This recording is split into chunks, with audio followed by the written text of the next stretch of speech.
Main card. Heavyweight fight. Enzo Antonioni. Curtis Prancer. Are you ready? Well, you know what Enzo's most famous dish is there? Fight! Most favorite, Andy? famous food? Knuckle sandwiches! Knuckle. Oh, I see what you did there. Knuckles. And he's got a fantastic Sandwiches. career here as a fighter in HCL, quickly moving up the rankings, undefeated. It's a real feather in his, no doubt, floppy chef cap. See, because he's Italian and he's a chef. And slam! Out wrestling the wrestler at the moment. Only about a minute in, but that is a huge slam by Antonioni, and Prancer now going into the guard of Antonioni. And we're going to see both these fighters have proven they're very accomplished on the ground. Antonioni, one of his 2 wins by submission, and the other by, I believe, TKO. That slam again, but Prancer, good defense, and just rolls him over into side control. Very impressive so far.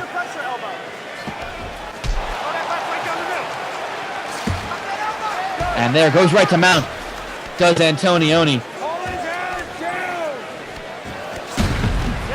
No! And reversed. Randy, okay there? Yeah, he just kind of threw him into the corner there. The fences, yeah, that cage is unforgiving. That is the exact same kind of chain link fence you'd see in your yard.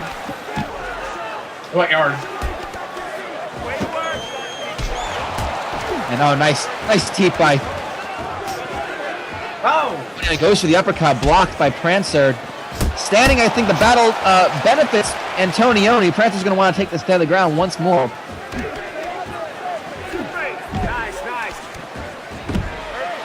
And I got to say, Antonioni really working for that. Oh, looking for a rear naked. If he could submit him, that would really be quite the surprise here. I guess, I don't know, it's kind of discounting Antonioni. He's been impressive, but this is his real first contender. He's got wins over, I believe, Rupert Takamura, and who we just saw, and Artemis Krupp. So those are no slouches either. Nerd. But if he can get a win here, his stock will rise quickly, and it makes you wonder who else is in title contention, other than maybe Salvador Papanopoulos has the next championship shot. Oh, Prancer with a takedown right at the end of the round. But, I mean, that's pretty close to call. Who do you got there, Randy? Dancing against cooking. Women's rights groups. You swim that on. Good. Can't argue with that. He's tired. His legs are tired from trying to hold that figure four. Okay, push the pace. Push the pace. Nonetheless, we have both these fighters looking pretty fresh. Their cardio has never been in question in any of their fights. Prancer known for going the distance. I think he's only finished one fight that he's won. And that was, I believe, his debut against Rupert Takamura. He submitted him via arm triangle. Gets that back, you fight that 2-on-1. If he gets that body lock, you gotta fight and it off. Antonioni looking fresh as well. And there we see, that is Rain Hodash once again from my little daughter. Are you ready, sir? Are you ready? I hear they make those noises free of charge. Oh, yeah. It's kind of muffled because they have the horse heads on over them. So Now the only thing that's muffling them. Beautiful. I wouldn't doubt it. And Antonioni goes into a half guard. Right to full mount. Less than a minute into round 2. This is bad news for Prancer if he can kind of make his way out of it. Oh, a couple of good shots by Antonioni. And the judges are definitely taking note of this. Antonioni has to be prepared for a 15-minute war against Prancer, mainly because he's got to know his opponent. Prancer has taken his opponents to a decision so many times that he has to prepare for a long night ahead of him.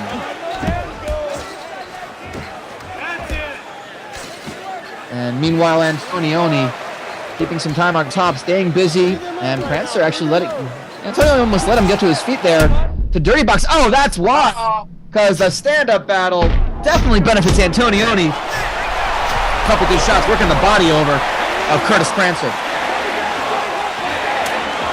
Head kick by Prancer, and there's a cut. Looks like it's underneath the left eye of Prancer. I think that huge shot, that right hook from the clinch might have been what opened him up.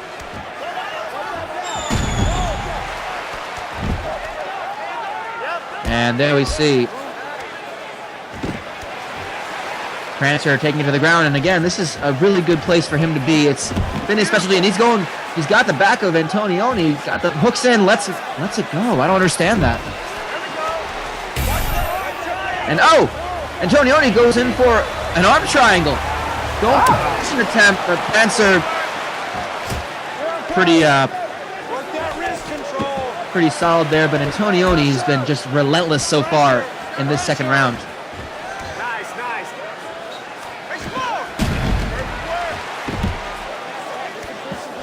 And again, you gotta imagine he is trying to impress the judges here in this, just in case it goes to Come down with a good one. a full 15 minutes. But you gotta imagine he has clearly been trying to finish this fight. Both of them have, and they're rolling and rolling more. Very impressive from both of them. And that ends round 2 just like that. As we go to a third and final round in just a moment. All day long in that triangle and that armbar. You can catch him all day long, okay? Man. All right, ready to go. He's fucked up. You're never against the cage. You turn him. That he is, and if you go by just the damage on their face, you'd have to give the fight so far to Antonioni, but of course that's not how these are necessarily judged, so it's always the danger. You don't want to leave it in the hands of the judges because you may think... They don't know what the fuck they're doing. Well, to be fair, it is also all of the grain alcohol we've been giving them all day. We are at a farm. I mean, I don't care if this is Pacific Northwest. It's a farm. There's basically moonshine of some sort. Yeah, bathtubs and bathhouses and people up here don't do both of those things. Like Jim, I don't understand it. Sorry, there's a guy named Bathhouse Jim who makes Bathhouse Gin. It's very confusing. And there we see, what's her name again? That was Stinky Pie. Yeah, Stinky Pie from My Little Daughter. I found it ironic. They have bathhouses. And they make stuff in bathtubs, but they don't bathe up here. Nope. Fucking lumberjacks. And again, that is Lumberjacks, that's what they are. Bathhouse Jim's Bathtub Gin. Kind of like cold drinks. Yeah.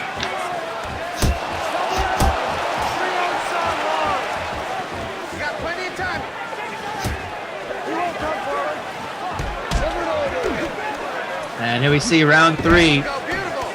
3:45 left, and Prancer going for that takedown. He's got to feel a little desperate. Going for that takedown, just needs to. And Antonioni goes back into side control. Oh, huge from the side control. He's looking to finish this fight. I know those elbows just really grinding at that cut, and Prancer looking for a Kimura. It's completely not giving up this one. That looks pretty tight. Antonioni's going to have to step over and break the letters, but he's got him in the half guard. If he can slide that leg out, that'll help.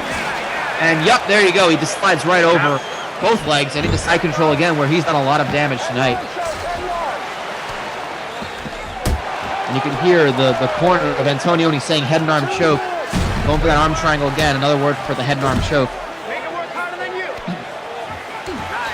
And Prancer moving to half guard here. He's not giving up. This is a more exciting fight than we're used to seeing from Prancer. I'll admit that. But again, going to the ground, staying in it. And Antonioni stays on top. He's got to feel like he doesn't want to make any mistakes right now. And maybe you can give the fight to him so far, but you can't be sure. You got to just finish your fights, or at least attempt to. And the judges will note that. And good sprawl by Antonioni. Very demoralizing having a man's balls on the back of your head. You gotta get out of that really fast. Moralizing and, of course, effective. Yes. The bigger the cojones, if you will, then the more weight that's going to be resting on the fighter. And you can see that angered Prancer because he just threw a couple shots, but 10 seconds ago, the Ed. Oh, nice left hook by Antonioni That's over. at the end of the fight. What a fight from both of them. Antonioni Not bad. and Prancer, and this Enumclaw, Washington, drunk redneck crowd from the Pacific Northwest. Rednecks Idiots. everywhere. Rednecks and hipsters living together. Mass hysteria. Hipsters. They're hipsters. Hipsters. I like it. Hipsters. And you know what brings them together is a nice tall glass of Bathhouse Jim's bathtub Ladies and gin. gentlemen, after 3 rounds Let's go to the of decision. action, we And go Chris to Crawford. the judges' scorecards for a decision. The judges score it 30, 27, 30, 27, and 30, 27, declaring the winner by unanimous decision, the Reaper. Enzo Antonioni by popular choice. Call him the winner. Call him the victor. Just don't call him late for supper.